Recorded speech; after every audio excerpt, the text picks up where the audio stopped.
अस्सलाम वालेकुम। उम्मीद करती हूँ आप लोग खैरियत से होंगे। और आज जो मैं रेसिपी शेयर कर रही हूँ उसका नाम है टूना सैंडविच।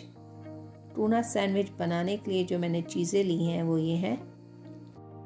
मैं टिन वाला टूना फिश यूज़ कर रही हूँ जिसका मैंने पानी निकाल दिया है।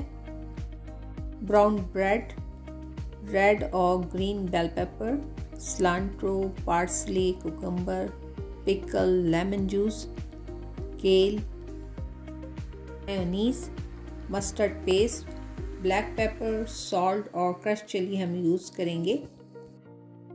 एक बॉल में हम टूना फिश और ये सारी चीज़ें डाल के हम सब चीज़ों को अच्छे से मिक्स करेंगे।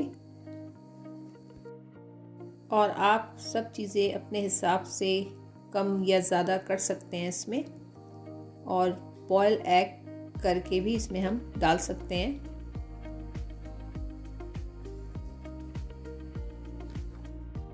टूना सैंडविच आप सहरी या अफ्तारी में किसी भी वक्त यूज़ कर सकते हैं। बस अब मैं ब्राउन ब्रेड पे ये बैटर लगा रही हूँ टूना फिश का।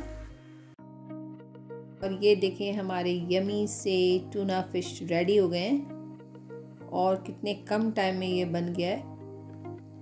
उम्मीद करती हूँ आप लोगों को ये रेसिपी पसंद आई होगी। फिर मिलते हैं इंशाल्लाह किसी नई रेसिपी के साथ जल्दी। तब तक मुझे इजाज़त दें। अल्लाह हाफिज़।